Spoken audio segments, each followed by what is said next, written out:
There are two internal systems that drive our ability to sleep, to maintain sleep, and fall asleep when we want to fall asleep. The first one is what we call the homeostatic drive, and that's a pretty simple one. It just says the longer I'm awake, the more tired I'm going to be. So time and intensity here. So the longer I'm awake, the more tired I'm going to get. And it's continually driving that I want to fall asleep. So in some of the treatment we do around cognitive behavioral therapy for insomnia is we want you to be sleepy and tired and fatigued when you fall asleep. So one of the things that we actually do in this process, we restrict time in bed. A lot of people who develop insomnia say, I need to spend more time in bed to get the same amount of sleep because I wake up a lot, or it takes me a lot longer to fall asleep, or I wake up too early. So they start spending more time in bed, and that actually decreases the drive to sleep. So they find their sleep becoming more fragmented over time. They find themselves having longer times to fall asleep, or they wake up too early.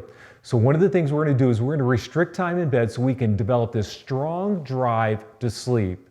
The longer you're awake, the more fatigued and tired you're going to be, and the more your sleep is going to be consolidated. So that's the homeostatic drive. The other drive that allows us to fall asleep and maintain sleep is the circadian rhythm. And what we noticed was that we become very sleepy and tired, and then we seem like we're kind of wide awake, and then we become sleepy and tired again as the night goes along. So this circadian drive is biphasic in what we do.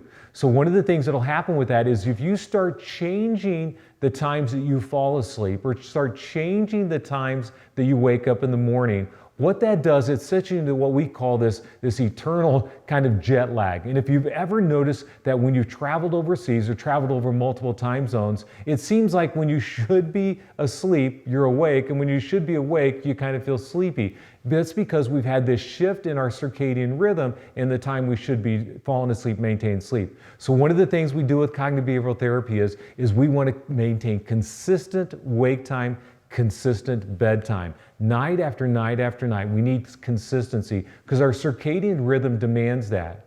So we want consistency over time. We want this drive to sleep over time. So we're going to take away napping. We're going to require you to fall asleep and maintain sleep at the exact same times every night, and you'll find yourself over time, and it takes a little bit of time to do it. Within a week or two, you're going to find yourself consolidating your sleep because you are going to be ready to go to sleep, and your circadian rhythm is going to be in sync and ready for you to fall asleep.